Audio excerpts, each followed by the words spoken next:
Nefera. This is one very inconvenient archaeological fact for science, or rather, there are many of them. That 3 to 4,000 years ago and earlier, a separate race of people with elongated skulls lived on Earth.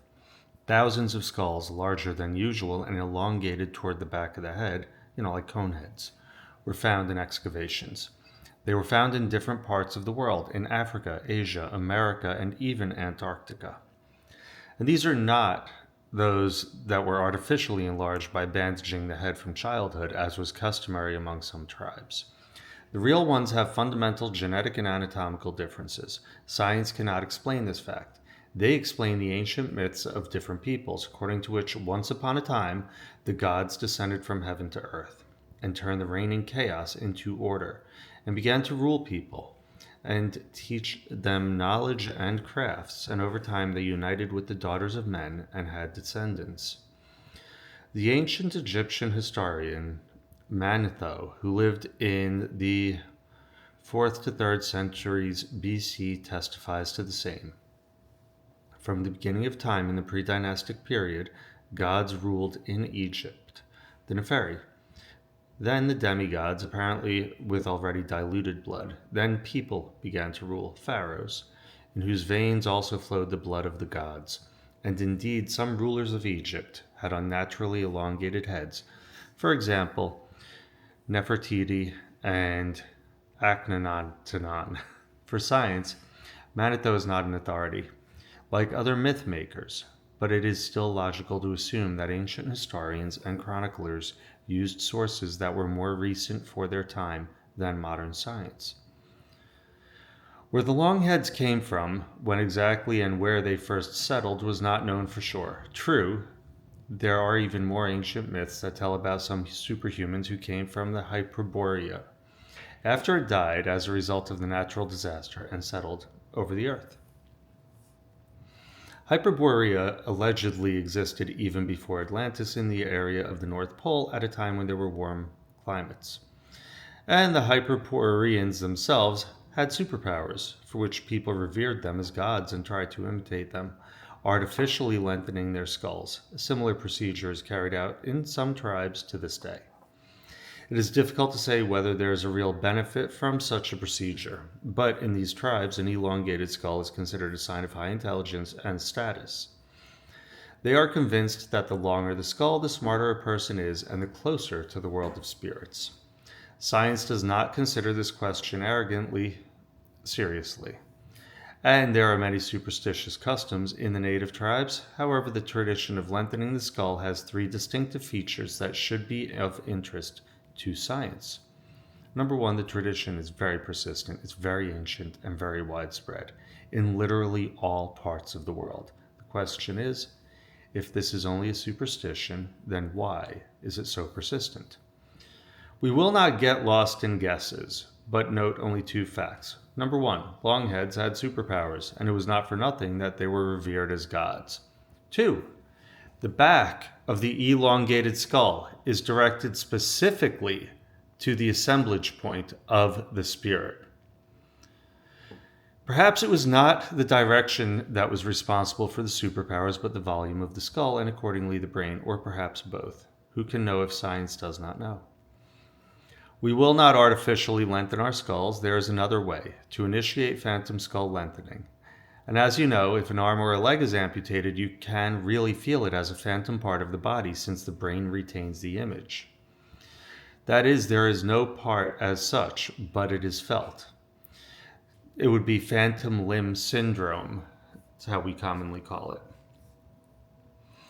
The plate of intention also feels like a phantom organ that could have been developed in some way by our distant ancestors and then atrophied. And that doesn't prevent it from developing again, it just means it withered. And an elongated skull, if it is sown somewhere in the dormant part of the DNA as a distant hereditary factor, then it can also be felt as a phantom. And this is really easy to do. Imagine that your head is stretched from the back of your head back and up at an angle of 45 degrees, like a cone head for real. Americans, we've all seen the cone heads on Saturday Night Live. That's what we're talking about. How far it stretches is not important to you, But if you can't imagine or the sensations are weak, then do not imagine, but initiate the stretching of the head intentionally. This is quite in your power. You will feel how your eyes seem to be pressed inward and the brain is pushed back towards the back of your head. There is no need to strain. Do it naturally. Do a few such movements of the phantom skull back and forth. What does it give? Another effective technique for entering the state of unity with the spirit. The algorithm here is simple. 1. Enter the presence. Pay attention to what it is doing and take control of it. 2.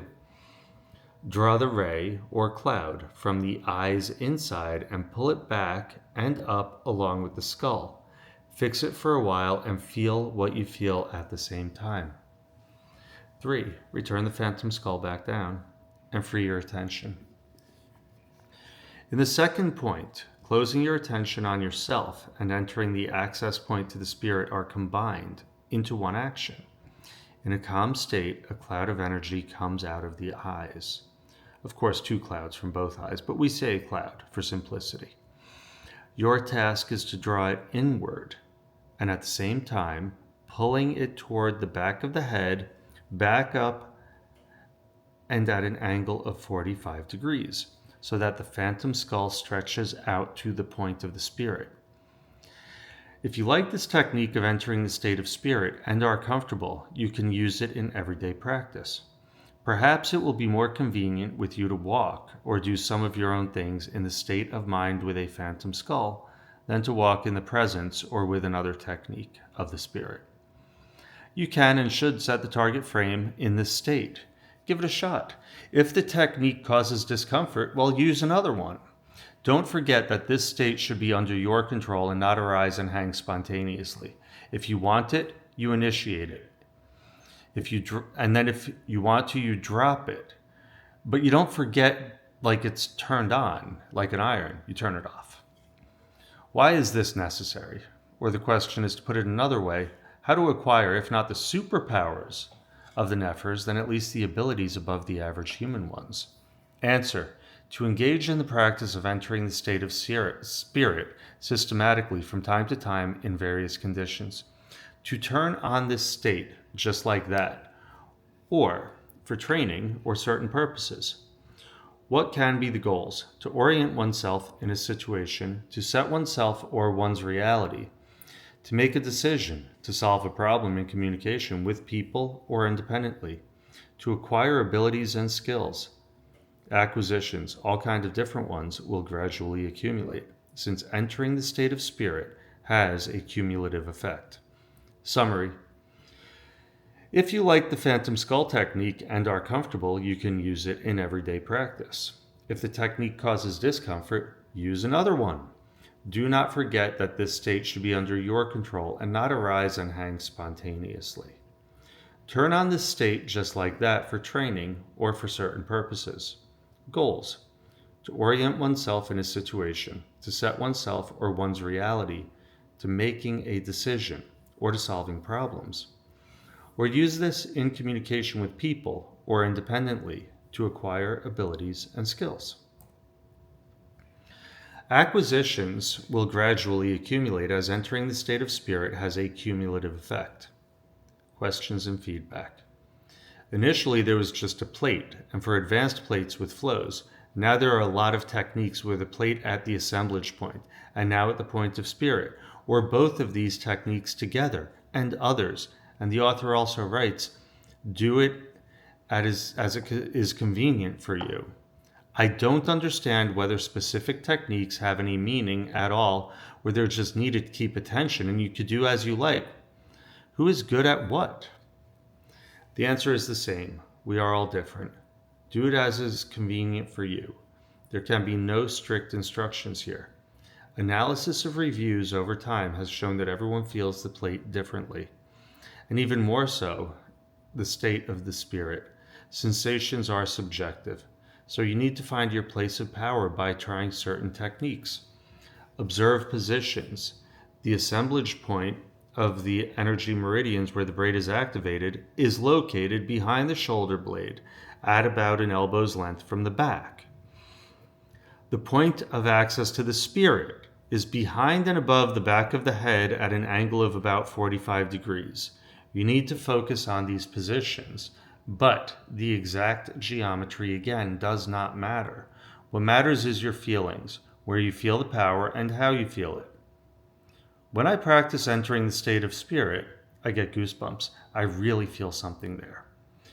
Practicing with a long skull feels very natural. It feels like you're coming home. I did it right away. It feels like a buzzing in my head. The feeling is long, not like with a braid. For me too, the lengthening of the skull to the point of the spirit is easy and natural. I immediately feel uplift, confidence, strength, and support. In the course of reading, the skull began to stretch out phantomly by itself, but visually, I don't like the elongated skulls, eggheads. Mine suits me. Well, it's not the skull itself that stretches, but its phantom.